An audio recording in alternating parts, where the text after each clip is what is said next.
Welcome back. I'm Anastasia, and my mission is to build a community of acceptance and authenticity. I needed some adventure buddies for this journey of insight, and I'm glad it's you. You are all welcome here, and I'm grateful that you decided to join me. And today we get to hear from Sophia McGovern, founder and main editor of Little Somethings Press, and a mother creator in many different ways. Sophia talks about her journey into motherhood, deciding to forge her own path, and how she has joined creativity and motherhood together to form a powerful community and bond between other mother creators. You can find Sophia on Instagram at Little Somethings Press or find out more at littlesomethingpress.com. I'm excited for you to listen. So let's get started and see if we can build some insight today. Welcome, Sophia. Hi. Hi, thank you so much for having me. I'm so excited to talk with you today.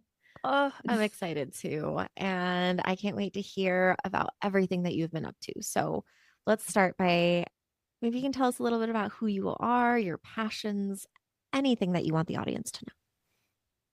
Yeah, so my name is Sophia McGovern, and I have kind of a new part of my identity, which is that I am a mother writer.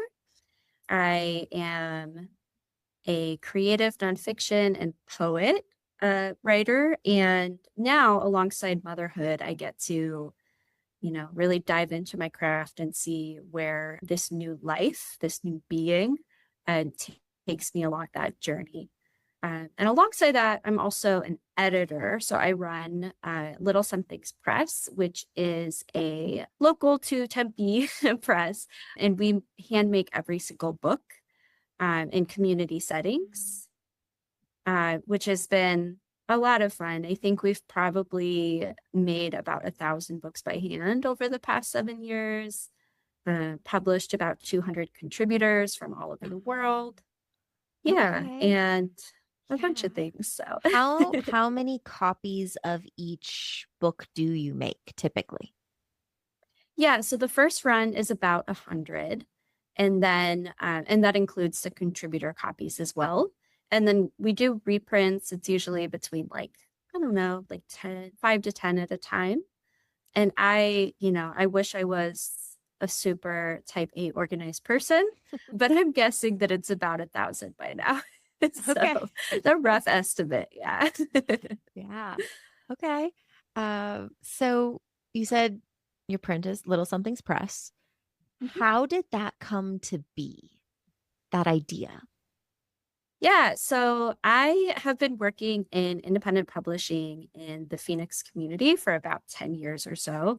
I started off as an editor with Rinky Dink Press, and then I was also in the Cartoonera Collective from Cardboard House Press, which is a bilingual press. They're super awesome. And through those guys, I pretty much learned how to run a press through Rinky Dink. I learned, about the importance of your image and your goal and kind of, but most importantly, this idea that you could make a platform for writers and that these writers could be published for the first time, or they could be, stalwarts within their community, or they could have like 10 to 15 books and be really cool, with all those awesome publications. Yeah. And then through the collective, I learned actually how to make those books by hand and how powerful it was to be a community member to create books with cardboard, right? Because you see the magic of cardboard scraps, paper scraps, and these words finally becoming books. And there's just something so powerful in that. And so with Little Somethings, I wanted to create a space for creative writing that's small, right? Little somethings that could all fit on one page. And then to have that community aspect as well. With my editor experience, that's kind of where that came from. And I was kind of crazy and started it in the midst of a graduate program. And when I was starting, thank you. I really needed a creative output because I was in my Master of Ed and I was starting full-time teaching as well. So it was a way to kind of ground me and have that output while also bringing people together. And that was really exciting. And then, of course, COVID hit the next year. Of course, of course. Of course. And we actually didn't go on hiatus. We took everything virtual, just like we did, all of us teachers did in the classroom. And so then Little Somethings became kind of this testament to the creative process around the world and how important art still was, even though these spaces were shut down. So that was really amazing. And recently to me, time is a weird kind of funk right now. But in 22-23, we actually received funding from the city of Tempe. Oh. Yeah, so they would help with printing. And then also we actually got the opportunity to pay not only our editors for their work, but the contributors as well. So our goal was to return to Tempe, to pay our contributors, and really have an impact on the Tempe community. So we moved our bookmaking workshops into the Tempe Public Library. We got plugged into that whole scene, which their programming director is just absolutely fantastic. And we've kind of had a little home within that Tempe space for a few years now. Okay. So I can feel the underlying, not just the work that went in, but the magic of building that community. The fact that the city of Tempe was like, they see something in this and they want to support you in it too. And I don't know, I feel like there's a quote, and I'm going to butcher it because I can't remember it, but it's basically talking about how if all you do is consume art, like eventually your soul might not feel as filled, versus if you create art and share art with the world, it fills you up and it is this magical experience. And not only are you creating, but you are creating access for everybody else who wants to create. I love that idea. I think I'm very lucky. I have, grown up in a family that, of course, consumes art, and we really honor it. But that has always been a given. It's like if you have something you're going through, words. I know I'm a writer, but words may not, be the ticket, right? We may not be able to find exactly how to capture it, but maybe the page is a place, maybe a canvas, maybe our body through dance, right? Just some sort of aspect that helps us kind of transcend whatever we're going through. So it's been an essential value, I think. And the city of Tempe, as you said, has been extremely supportive. And they even kind of helped when I have met with them to build the budget and do all of the things that maybe artists aren't so good at. So I think it's important to recognize that doing creative programming takes not just like the creative kind of impulse, but also the people that have like the logic side and are able to herd cats through all of this kind of process. So it's been a journey. And recently we have come back because in 2024 we kind of went on a hiatus because I was pregnant. And I didn't really think that Little Somethings would ever happen. Again, I thought it was going to be over. Like a lot of pregnant people, you have this life growing inside of you, and the expectations of what's going to come are so great from yourself, right? The kind of like mother or parent you want to be, and then also what the world is telling you is important. And in our culture, like art is not necessarily, the priority.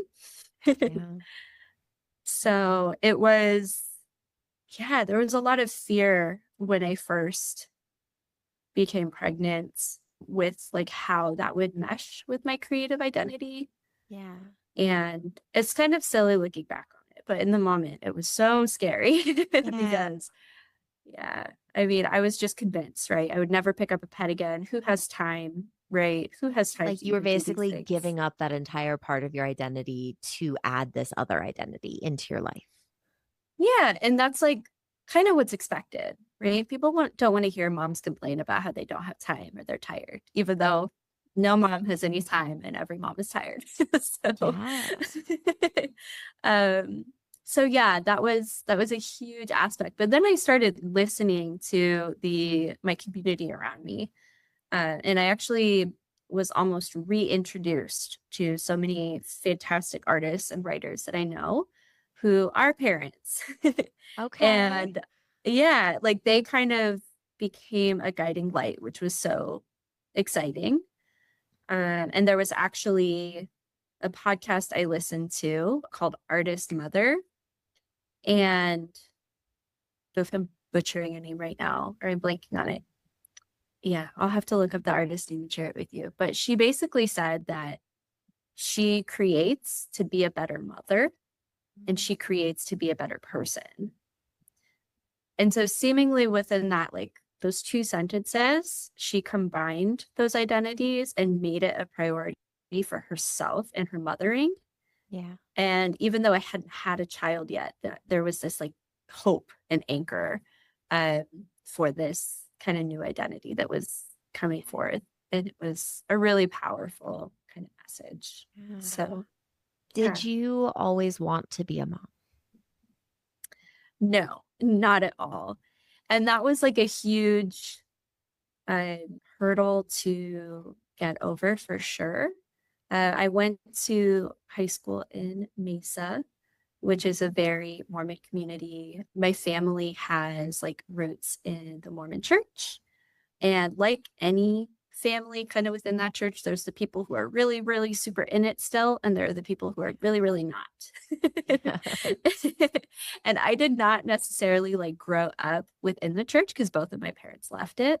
Okay. But even though, my family, both sides, whether they were in the church or not, were extremely accepting of me, there was still this underlying expectation of motherhood. Like, for example, and I didn't think this was weird until I was in college and I told somebody about it, but I would get, as a teenager, like children's books. And within the children's books, they were from my lovely grandparents who are so supportive, but there was a note like for your future family. Like it's an expectation that you will have a Yeah. future family. Yeah. And it was like, I thought it was sweet at the time. Like, I didn't think I would be a mom, but I knew that I would be around children, they're part of our world. So whether that was like teaching or the community work that I did or something like that. So it was inherent. And naturally it became something that I wanted to rebel against. So I did not want to be a mother. I had a very difficult relationship as a child with my own mom. And I had several mother figures in my life that I had difficult relationships with. And yeah, motherhood was not something that I was expecting to want. Okay. Looking back on those relationships now, knowing what you know, all this healing that you have done that we have yet to even talk about, what do you think about those relationships? Well, so it's interesting with pregnancy, and I have to start there is because, and I've looked a little bit into your work and how important you find like the connection to the body, right? Yeah. And there is nothing like pregnancy if you allow it, if it's a blessing, right? If it's something that you want, to connect you to your body, because I mean, you're creating life, right? You become this portal, this like, how is that not magical or divine? Like, even if you are a biologist or scientist, there's still things that you don't know about this process, right? It is mysterious, it is powerful, and you get to go along on this ride with this new life that's growing inside of you. And it's just fantastic. I mean, it's this fantastic thing that's also filled with nausea and weird bodily things. Yeah, there's some discomfort there too. Yeah. I remember my human sexuality class going through it and being like, I didn't really want kids before this, and now I definitely don't want kids. I want to be a fun aunt. That's my goal. I want to be the village. And the world needs that, right? The world doesn't have that. So we need more people, to join on that. But it's magical. It's amazing. And, it's also from like a body image standpoint, a woman who is pregnant, it's one of the few times where no matter what their body looks like, they're going to be accepted for it. They're going to be celebrated for it. There is Yes. this shift of like, yeah, get big. Like people will love it versus any other time that a woman or, a female bodied person gets bigger, they kind of get judged or shamed for it. Oh my goodness. Yeah. So, yeah, it is this not only, or is it like an insular kind of experience where your world gets smaller? I found that every step I took, and I literally walked to work every day to, get ready for that gigantic, momentous experience of birth. But I walked every step alongside my mother, right? Her mother, every other, like if I saw another pregnant person, it was like suddenly I was part of the human experience in a way that I had never been before.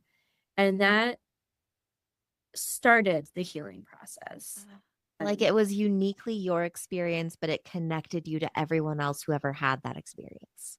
Yeah. And then even people,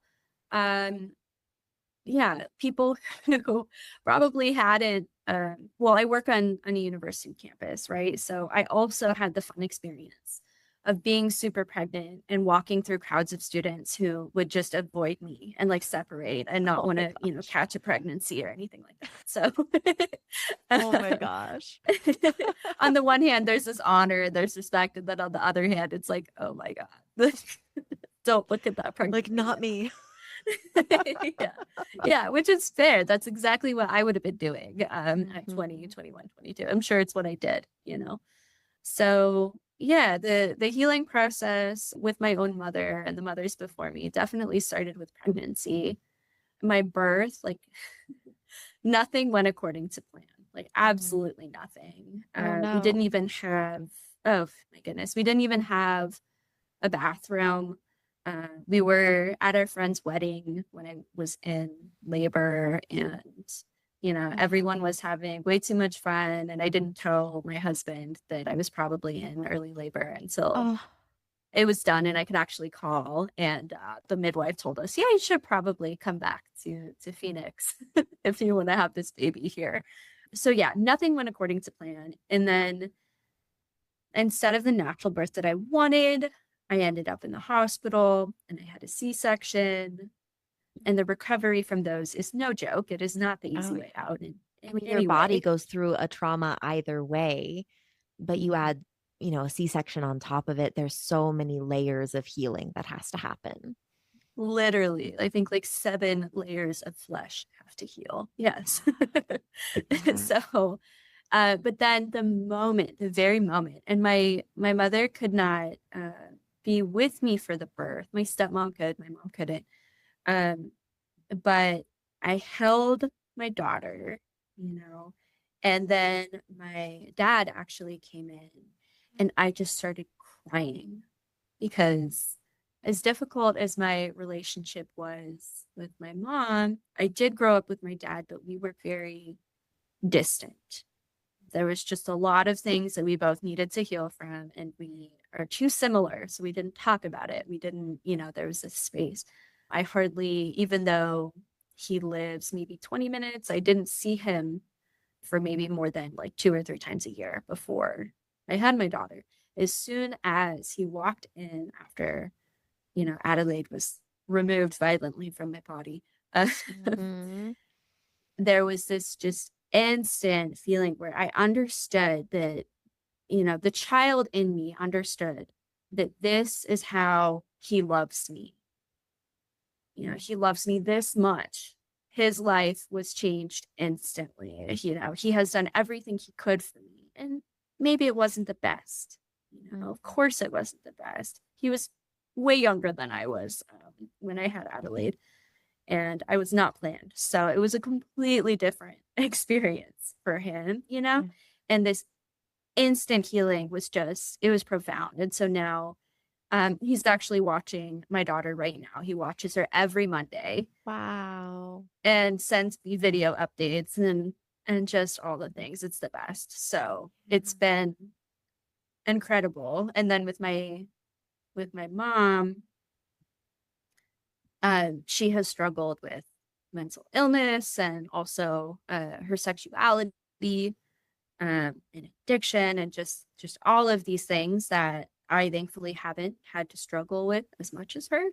So going through postpartum depression and just the postpartum phase, let alone like the crazy hormonal shifts and just I mean, it feels, I would tell people who haven't had kids this, it kind of feels like you're um, being tortured, basically, because you are awakened by a scream every 1 to 2 hours, right? The first like 4 weeks. So the disrupted sleep, just all of this, just sets you on edge in a way that, it's hard. It's so hard.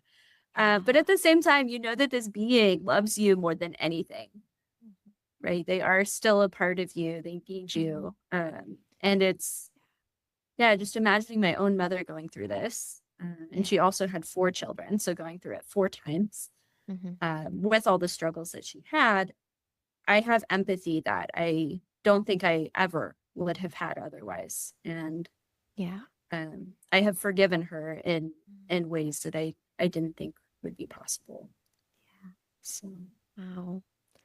she's welcome to come visit anytime. But maybe some boundaries. Yeah. Yeah, that's valid.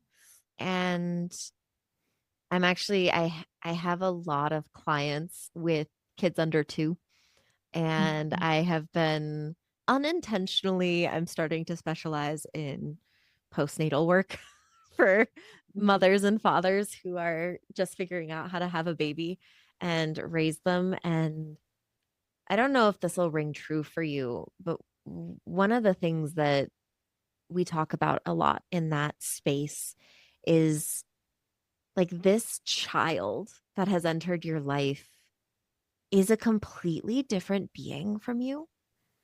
And even though there is this connection and there is this love, at the same time, they have no idea what connection and love is in the way that we conceptualize it. And so as they grow, as they develop, like you as a parent have to teach them what that connection is, what that love is. Until then, they're just kind of like, I call them like they're like a mushy alien, and they don't really know what to do or what any of it means. And that can be really disconnecting in some ways because you're expecting them to show up in the exact same way that you would show up with them. But it isn't. It's so different. Like you as the parent show up so much more than how your kid can show up for you. Yeah, I think one thing that helped me a lot was, and I don't, like as soon as you get pregnant, like your algorithm just shows you all the babies and all the things you're supposed to do and think and want and buy and love. Yep, all the shoulds and expectations.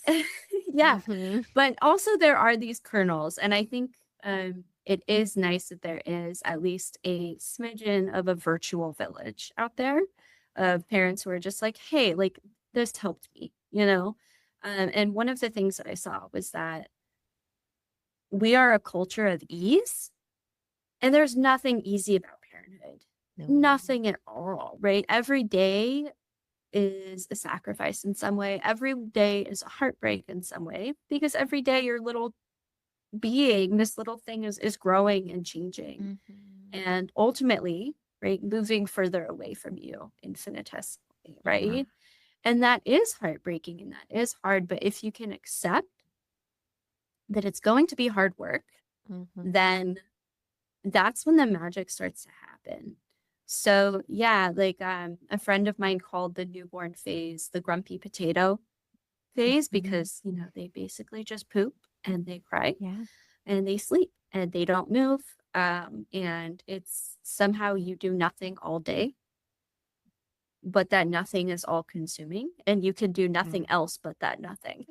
So it's a lot of work. But I can tell you, I'm at my daughter's 19 months, and she can't say I love you or anything like that, but she can say yes and no. So I can ask her, do you know that mama loves you? And she can go, uh-huh. And she can snuggle into me, and she can blow kisses, and she can do all these things that, yeah, she cannot say, mother, I love you with all of my heart, you know, but there are ways, because I've learned and I'm still learning to speak her language that she does express it. And I'm very lucky that I have a child who can emote and express in that way. Well, and how different from grumpy potato to 19 months. Yeah. Yes. It's crazy. And she's as giant as like a 2.5-year-old, and she's been running for about, I don't know, like 7 or 8 months now. So we're just trying to keep up, honestly. Well, that means she's finding her independence. She's exploring the world. And, you know, my mind is jumping back to what you said about how like you and your different mother figures butted heads a lot. Well, your job as the kid is to find that independence, to figure out your own voice and your authenticity and rebel to a point, because that allows you to kind of figure out what works for you. And so if you as a kid you're doing your job right, you're going to drive your parents insane.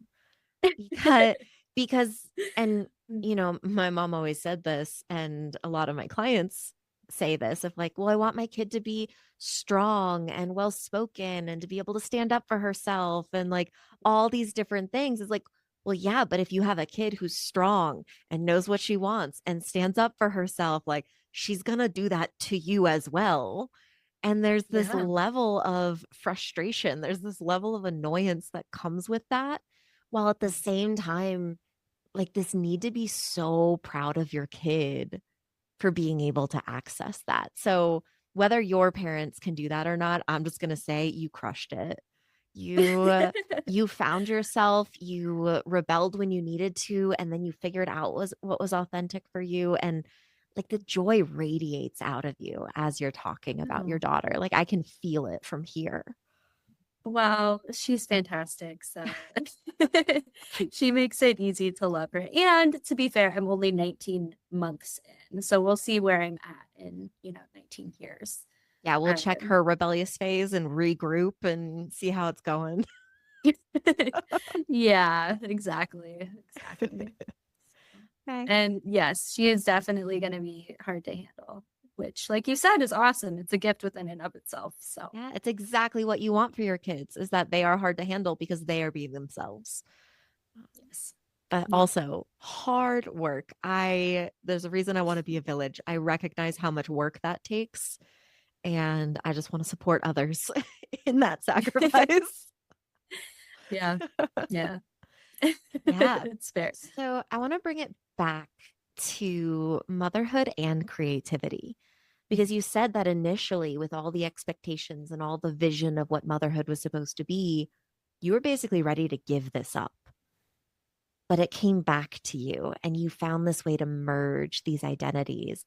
How has that happened in practice now that you've had your daughter? Yeah. So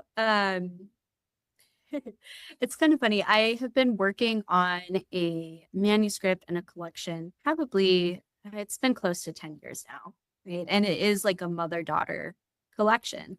And so as soon as I got pregnant, right, that whole project kind of shifted to then become, I went from being the daughter to becoming the mother. And that, and also forgiving my mother, which made it very important to go back to these pieces and revisit and rewrite and reframe them, not take away that anger, because that anger was valid, right? Not take away the healing process, but just be more empathetic. So this whole project came to a screeching halt, and there was a lot of angst there, right? Because I'm like, I have to finish this, before she comes, or else it'll never happen. So there was this huge internalized deadline before I had my daughter. And then I went through this birth that is just the greatest shamanic quest like, known to women. It is just absolutely wild. And you can tell I'm still processing it 19 months later, but everything changed, right? Everything changed. I found this strength that I didn't know was possible. You know, it's primal, it's in my bones, it's given to me by every mother before me, it's absorbed by every mother around me or from every mother around me. And I was able to do this impossible thing. So, in the dregs of postpartum, because, you know, you have this screaming thing, this lovely, soon to be lovely screaming thing that wakes Sapping you your up all the sleep, time. sapping your patience. Yeah, there, you know, I wasn't going to sit calmly at a desk with my pen and my journal and do this tactile journal process that I love. But, you know, I have my phone screen. So I typed these postpartum journals, and they ranged from one line to, you know, very, when she finally would fall asleep, to these very like introspective kind of explorations of who I was, because I didn't know. Like instantly, as soon as she was born, I lost who I was, right? Because I knew I was this other being. Yeah. I had literally gone through the fire. I had seen death. I had been cut open and sewn back together, just all of the things. And I was a new person. Yeah. And to find that, yeah, I typed in my phone screen. Like I said, whether that was a line, whether that was these meditative kind of like ramblings, whether it was writing these tiny, tiny poems, and you know, it sewed me back together. It sewed my soul back together. It kind of helped me place this pain into the light and just look at it, you know, because if you can identify something, then you can own it, you can grow, you can transform. And as like I said, you know, when you get pregnant, your phone shows you all the things. The good things that it showed me was things like Mother Lore magazine and these other mother artists and mother writers that are out in the world. And there was a call for a publication from Mother Lore magazine, and the theme was becoming. So I curated my postpartum journals and I submitted it, you know, at like 3:02 a.m. or whatever it was, when I had no sleep. I was a very new mom. I had no expectations, but it was accepted. And it was one of, I think there are about 40 contributors within it. And it was mothers from all over the world. And they were both becoming like myself or unbecoming. And there were stories of miscarriage too. There were stories of empty nesters. There were stories of mothers who lost their children. And there were stories of mothers going through menopause, right? Kind of that unbecoming, or becoming grandmothers, and just all of these different phases. So suddenly I was part of this community and being held. And I wasn't, I mean, they're a Bristol-based publications. There's no way I could stay up for the writing workshops, you know, attend them, you know, with this little newborn. There was no way I could go to the launch events, but still there was this connection. It was strong, and it was powerful, and it was so, so important. On your website, you use the phrase ecosystem of mothers. Is this what that is, of just all of you becoming, unbecoming, every stage of life, every way of being a mother kind of forming together? I think so. And I don't think it has to be.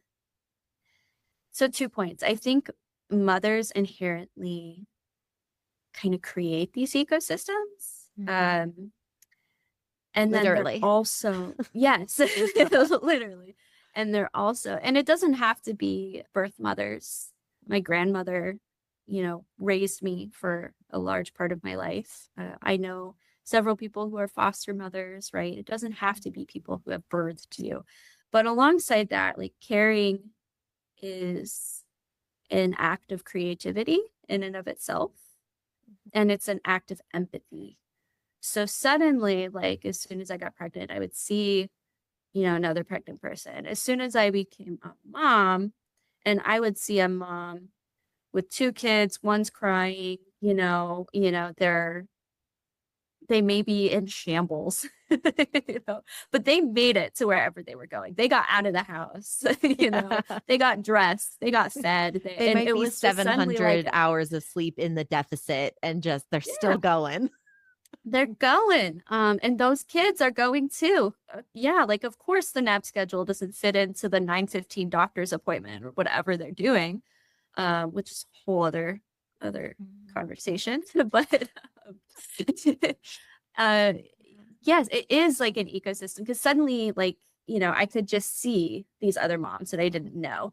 When I went back to work, like, which if you work in higher ed, it's mostly women. And a lot of them are mothers, right? So suddenly there was this system of caring where, if my husband, I love him, he's fantastic, he's wonderful. But if he called me and I lost my mind because of my hormones and I spoke too loudly on the phone, there was three moms that would come over and not be like, "Hey, Sophia," they'd be like, "What happened?" Yeah, like sit with Like, me. "Tell Let's me go. Let's about talk it. it Like, out. let's unpack it. If you want to hear my horror story of birth, I can share it with you. If not, that's fine. If you want to tell me what was in your kid's diaper, yeah, like I'm here." Yeah. So People who have been in the mess and are ready to meet you in the mess of it all. and it's always mothers. Like yeah, like I'm just realizing how supportive um the world, the ecosystem of mothers is, whether you know them or not. So Yeah. and that's what's been so amazing with submitting my own work for publication and then also curating these collections is um like just how everybody needs to be held at some point, how every person who has experienced pregnancy, whether it's gone to full term or not, their brains have literally changed. Of course, their hearts are going to as well. And of course, they have this pain that they're carrying with them and will for the rest of their lives, you know? So it's been just fantastic to meet new people, meet mothers that I didn't know, to meet new mothers in their moment and actually have something to offer them now that I'm a whole 19 months in. Or to even be reintroduced to these writers that I knew, but I had no idea were mothers before, and are now showing up for me in ways that I didn't realize I needed, So, yes. As I'm listening to you talk, you said I got to shine a light on it. I got to heal, and then I got to witness all of this. So often in expectations and shoulds and have to, shame builds because none of us fit in a box that easily. And I could see the pressure of motherhood, what it should be, how you're supposed to show up, and how much pressure and shame that could create within a mother who doesn't fit in that box, who can't show up exactly perfectly the way all the Instagram reels are saying they're supposed to, or the way that one book said they have to, or else their child isn't going to make it in the world, versus what you're describing, which is shining that light on it and going, hey, actually, all of us are in this mess. It is chaotic, isn't it? How are you surviving? Do you want to know how I survived? It's so different from the shoulds and the have tos. It is freedom. It is authentic. It is saying the mess is a part of it, and you don't have to be alone in that mess.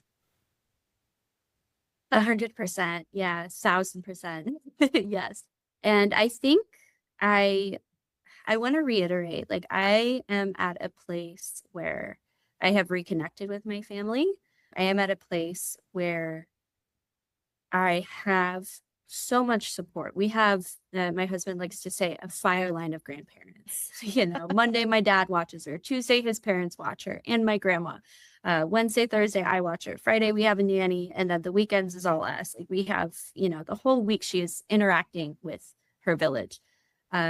And then when I have the bandwidth, she goes to the library and sees these other people because I have that support during the rest of the week for sure. Is she, I took her to the Children's Museum and her nose was a mess and she was in just a ridiculous, dirty outfit because she'd running around. Her pigtails were all crazy. And she met, another 18-month-old that was absolutely immaculate and clean. And so there are these moments of shame, of course, but I'm also raising more of a feral daughter, and that's okay. Honestly, full support here. We need more feral women.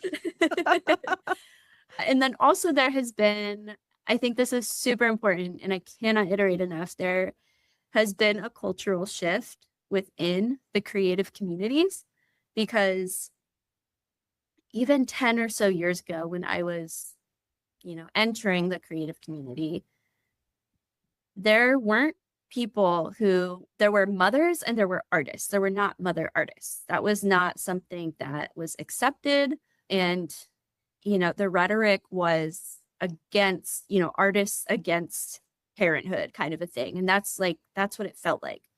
And now mother writers, mother artists, they are having a moment, and there are so many collections of mothers working, right? Mothers being seen, mothers creating, and people actually taking these poems about the tiniest moments, right? Because as a mother, your world is so small and it's so big at the same time, but your world is, the flower that your little kid picked for you, right? Your world is the bubbles in the bath, right? It's so small, but we are everything. but it's everything. It's all encompassing. And we are finally honoring that. And we are honoring the creativity that goes into caring for another human being, especially one whose imagination is blooming every single day, who's curious about the world, and who ultimately loves it, no matter, what challenges they may face. Yeah. Right. Oh, I love this so much. I love it because it's the intersectionality of identity. It's not, okay, fine, yeah, be a parent, but don't let it show up in your art.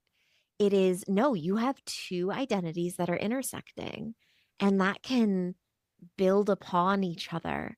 That can further your art, further your creativity, because your world just got a whole lot bigger. Yeah. And your heart got a lot bigger too in the process. Yeah. It's amazing. And again, the fact that you didn't just experience it, but you're trying to create that space to protect that intersectionality for all the other mother creators who want a chance to thrive in that way. Yeah. And that was something that was it was inspired by Mother Lore magazine for sure, because not only do they do a publication, they also do workshops for moms, which is really important. And I am extremely lucky to know a bunch of community workers within the Phoenix community. And one of them is Rosemary Dombrowski, the Phoenix Poet Laureate. She does a million amazing things. And she's also the mother of I believe he's 27-year-old nonverbal son, and who I actually was a caregiver for when I was a wee thing. But she has dove into poetic medicine. And so she runs therapeutic poetry workshops and poetic medicine workshops for caregivers and other vulnerable populations. So we wanted to take the community aspect of the bookmaking workshops for Little Somethings, and we wanted to create a space specifically for mothers, because although they exist, in the UK and these wonderful places that are much more supportive of families and moms, we didn't really have anything in Phoenix in the same way. So she hosted a writing workshop for mothers, and that was fantastic. It was another kind of echo of the entire ecosystem of mothers. There were grandmothers there, new mothers, and Gen Z moms and boomer moms and everybody in between. And the whole point of the workshop was to not just trauma dump in your work, because that's the easy part, is just getting all that poison out. But in order to keep it out and to not have it, seed further cycles, that trauma, that pain needs to be attached to at least one moment of joy, right? That buoy that carried you through.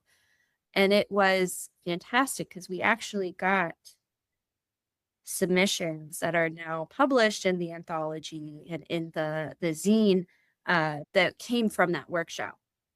Right? They were able to take this kind of, the beginning of these writings and polish them up into something that could be given, right? So you literally get to give away that experience. And then not only that, if it's meant for other mothers and alongside other mothers, it can become kind of the thing that other mothers can hold on to and appreciate and carry with them as they go through their experiences.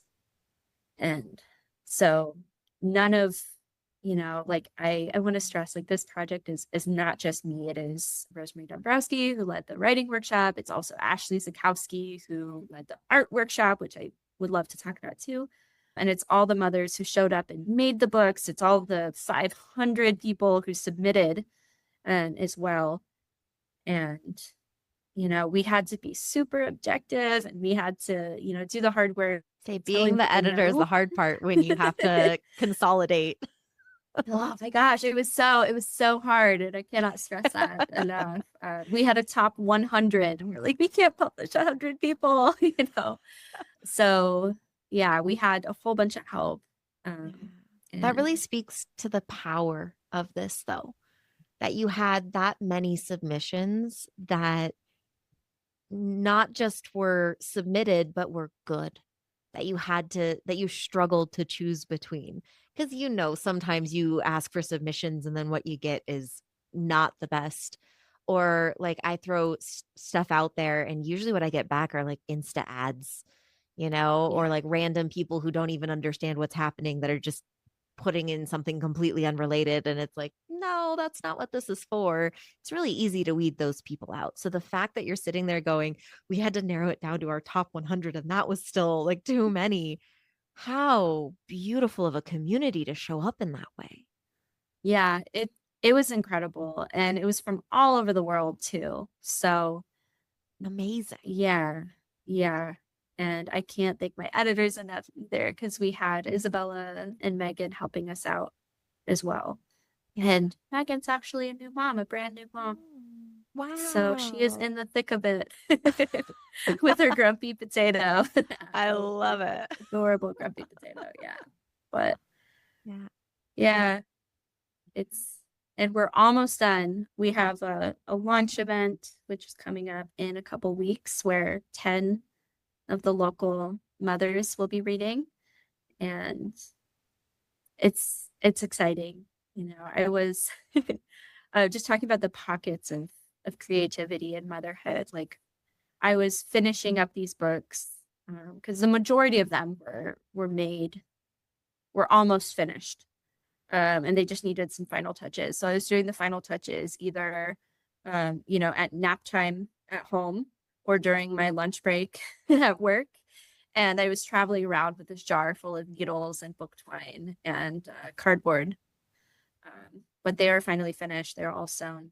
And now it's the exciting part of just, gearing up to hear all of these mothers actually bring the book to life and to share space with everybody. And I'm hoping a bunch of kids will come and it will be chaotic and fantastic. And I love how much you do embrace that chaos. But even though it is probably so stressful at times, you just have this ability to zoom out and be like, what amazing stress I get to have, though. Like, I can feel the gratitude and just the ability for you to see all the layers of life kind of in the moment.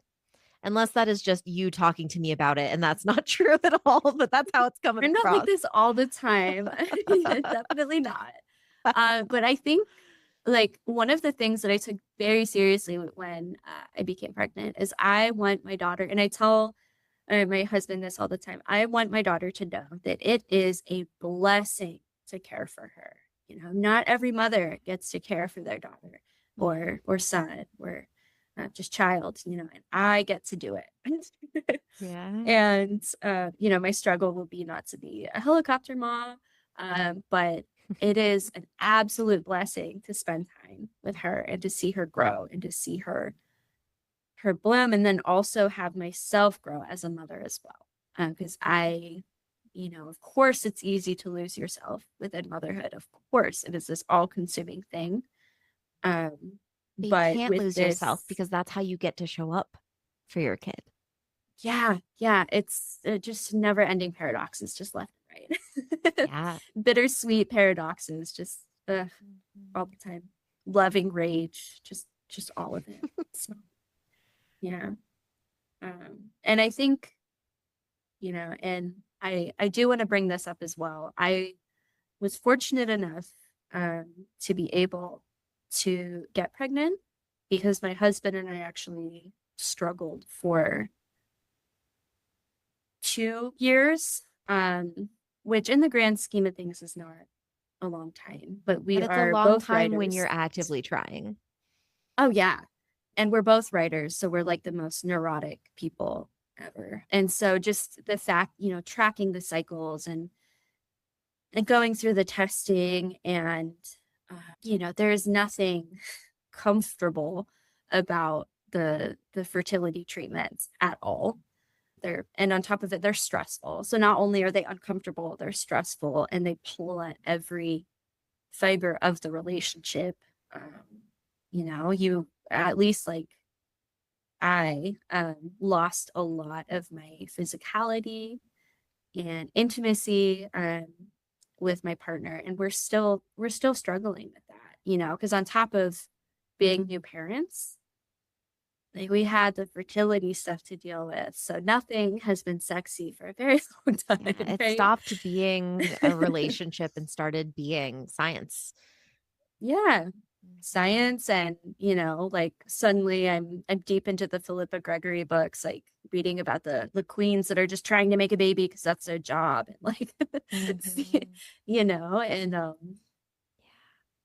just being, yeah, and I know people who have just never were able to conceive and they're still with their partners, and I want to say props to them.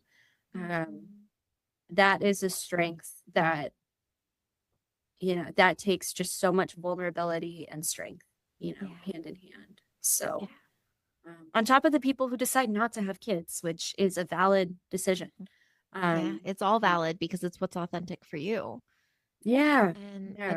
I wanna validate one more thing for you in your story, your life of that. Because not only did you have to go through all those treatments and all the science behind it, you then also had a kid, which completely changes your life, and you enter a completely new season. And you had a C-section, which means way longer healing than you had initially planned. I mean, you can barely even stand for the first couple weeks while you're going through it. You can't lift anything, much less a child. Like, that is so hard to keep a connection going romantically or intimately with a partner when so much is suddenly happening all at once. And, you know, I'm a couples therapist. So something that I always say, and I remind my partner of this all the time, it was like week one, like date two, we're going to have this conversation is that every single time you go through something different in your life, I picture it as entering a new season, starting a new chapter of a book. You are going to change. You are going to be different. And so in my relationship, our goal, the challenge, quest, if you will, that I've given him is every time one of those new seasons happen, we have to get to know each other all over again. This isn't this is who we met at the beginning, this is who we're always going to be. It's we have to constantly keep getting to know each other and figure out with this new body of just having a kid, okay, what makes this body tick, because it's going to be different. There might be some similarities. There might be some history there that you can fall back on, but you're completely different people with a 19-month-old. And you get to rediscover that together if you want to. Yes. I love that. That's a great reminder. And yeah, I wouldn't I am a strong, independent mother and woman and all the Hell yeah. things, but I am so lucky to be supported by my man. And he has done so well dealing with the postpartum rage. And we've had it's a struggle. It's hard. It is so hard. And Yeah. Even yeah, with a just like, village, it is hard. yeah, yeah, of course. And, just, I don't know how to describe it except like suddenly becoming, because you birth this animal basically, because they're not human for a very long time. Yeah. And then you become an animal too. Like Mhm. I couldn't speak, right? Words didn't make sense. And I was learning her cries. And so in the midst of all of that and the sleep deprivation and the pain, and you can't take the good stuff to make the pain go away because you're breastfeeding and all this stuff, I had to try to emote to my husband in a logical way. And of course that didn't happen. I yelled and screamed and Emoting and um logical don't really mix. Like emotions yeah. aren't logical. They're literally two different parts of your system. Yeah. And yeah, so I am very lucky to have been supported by him for sure. And he's the romantic one for sure. So he has planned so many dates. He has figured out, our nanny's schedule so that she can, watch the baby while we go see a play or something like that. And it's been fantastic, and we are relearning each other. But again, we have the privilege and the support to do so. Yeah. Um, and it's all felt like a blessing, even when it's so hard. So Well, and bringing back to what you're saying of how like your world is big, but it's so small. It's like this one flower or the bubbles in the bath. The same is true for relationships. It mm, doesn't have to be these big grand gestures. It could be these tiny stolen moments where you two are just together and being able to recognize it, to give meaning to those little moments. It's like the breath of air that keeps you going. yes. Yeah. No, that is a good that is a good reminder. And we are extremely ambitious people because we're both writers. So we have our creative goals and yeah, it can be hard. It can be like ships passing in the night. We each have our goals and our things we want to do. And And we also have being 5 minutes. parents and like, yeah, that's so much to juggle. Yeah.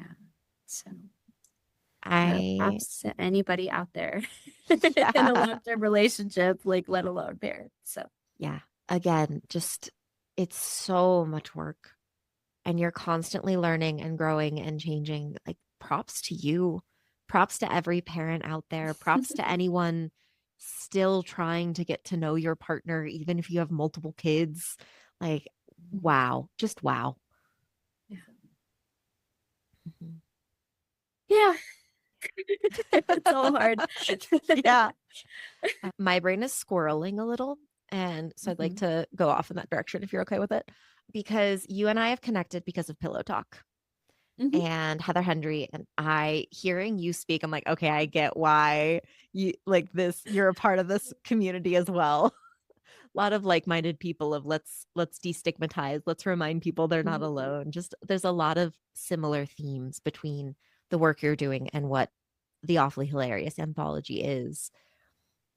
In your story, you talk about a man that you Mhm. decide to go back to. Is that your current partner? Did you stay together? Yes. Yeah. Yes. Is the couch Yeah. gone? Yes. Yes. Okay. Yes. Those are like my two questions that I had about your story. I want everybody to go and hunt it down and read it for themselves. I don't want to give spoilers, but I'm so glad that you got rid of the couch. Yeah, it had to go. It had to go. It did. For the sake of your happy relationship, it had to go. Yep. Yeah. I think we're kind of cursed with couches though, because we have this fabulous like mid-century modern-esque couch, but the legs keep breaking off of it. So we are, eventually we'll have a couch that is actually functional and meets all of our needs. But yeah, it it took a while to get there. But yes, I'm glad you brought up Heather and Awfully Hilarious, because she actually has been so inspirational as well. I was actually in the period pieces anthology as well. And you were talking about shame earlier in our conversation. And oh my goodness, the way I was introduced to menstruation and my body and what would happen was horrific. Um, my my stepmother, who had a lot of trauma that I did not know about as a 10-year-old, basically drew ovaries and said, "Do you know what this is? And do you know why people have sex?" And it's like, "To have babies?" And she's like, "No, you are going to be so obsessed with sex. You're going to like basically end up dropping out of high school. Sex is just gonna ruin your Terrifying. life. You'll end up just like your parents, like all of these crazy things." And so I have a line in there where I finally started my period and I walked around like there was a bomb about to go off between my legs. Like, just the shame was just so, so great. And I had this story and, I showed it to Jeff because, again, we're both writers, my husband. And he was like, "Oh, yeah, this is so funny. This is so funny. They'll love it." And so I submitted it. And Heather emailed back right away, in her like super bubbly, all caps, like, fantastic, just genuine way that she communicates like across any platform, which is just amazing. Literally every Like, author she meets, she's like, "You're a genius. This is beautiful. I can't wait." Like, it's just who she is. Well, she was like, "The content is right on, but this is so, so sad. Like, could you try to make it funny?" And I was like, "Oh, wow. Okay." I was, because I'm like, I generally write sad things. So I was like, "Oh man, being funny. Okay, I thought that was funny." So I actually went back and did something very unfunny, and I diagrammed the whole story. And I found where I could insert these jokes and, do just change the story and hopefully, resubmit it and have it go over better with editors. And something magical happened where instead of this story being painful and difficult to go back to, it became something I could smile about. It became something where I could tell people and I could wait for their reaction, be like, she told that to a 10-year-old? Like, what is going on? Sure. Right? Instead of this source of shame. And so that completely transformed how I look at writing. And that, it's inseparable from the motherhood anthology, where we're saying, yes, like come forward, bring your trauma, but connect it to that joy. It may not be funny, right? We're not quite hilarious, in the way that the Pillow Talk But it still collection bonds is, or and builds anything like that. community and normalizes Yeah. experiences so that people don't feel alone. Yes. And what was fantastic was that first Zoom meeting with the Awfully Hilarious folks. I didn't really know what to expect, but it ended up being a therapeutic exercise where we all met, we laughed, we cried. I think they had us like bring an object from our surroundings that represented our period and talk about it. And it was funny, it was sad, it was like just all the things. And I still am connected to several of the writers in that collection. And it became a community instead of just, a line on a CV or a link on a website. And yeah, like Heather is fantastic. And I hope to even echo just a little bit what she does like in my projects, because I agree 1,000%. I will go full overboard with that 1,000%, because every time I interact with Heather, I find motivation again for my creativity. Like if I lose it, or I get stuck in the black and white, or I get stuck in administrative, or I get stuck in my trauma work, I get a note from Heather and I'm like, I have to go write immediately. Oh, that's fantastic. Just every time. Yeah. So the stories in the Pillow Talk, those are actually like 10-year-old stories that I revisited. So that's why they're like, me meeting my husband or me with an ex from a very long time ago in the Yeah. other one. And it's been fantastic to revisit and like, build that joy, see that growth, and kind of, I don't know, see how much we've transformed. Yeah. So Well, and long story short, yes, that is Jeff. you've gone through so many seasons. And again, that whole idea of you're completely different people. You have grown and changed so much. So I'm so excited to see what the two of you do next in this next season. Okay, as we're nearing the end of our time, I want to check in and see if there's anything we didn't talk about that you did want to share or you wanted to make space for. Yeah, I mean, the collection, the motherhood collection has been really fantastic. And I do want to talk about Ashley and the art workshop. So I myself, I like words, and then I also like fiber arts and things like that. And my creative process is completely intertwined. And there's so many, there's not just a linear way to creativity. And so we wanted to honor that as well. And my fantastic friend, super talented artist, Ashley Zakowski, is also a curator and an educator. And so she has curated exhibition of artist mothers called, I think it was Mother World. Yeah, Mother World. And she was a natural partner for this collection. And together we worked to kind of create this interdisciplinary workshop where the first half we looked at the yellow wallpaper, which, have you read the yellow wallpaper? What is it? I was about to ask. Okay. It is a story by Charlotte Perkins Gilman. It came out in the, I believe, late 1800s. And it's like against the rest cure, because she herself was a patient of, this terrible guy who basically said the best thing was to have postpartum mothers just stay home, not connect with their community, not do any intellectual labor of reading or writing, and stay away from their babies because they weren't fit. Oh, I feel like I do know about this. Yes. Okay, keep going. Yeah, so it's a postpartum horror story, essentially. And so we looked at that, and I had read that as, a lit student, a literary student. I had read that in my classroom of teenagers who had been through all sorts of things, including, adjudication and facing the law, and kind of been also maybe had their own children, so teen moms, all these things. But I had never read it as a mother with other mothers. So we looked at 3 different sections. We created blackout poetry. And then Ashley brought in images of motherhood from art magazines, including the Madonna, and just beautiful photographs, Renaissance paintings, all the things, National Geographics. And we created collages with text, with the blackout poems, and then also with the images. And it was fantastic. It was so great. And we had a whole group of mothers who were super excited to be participating in that workshop. And several of those collages are actually in the zine.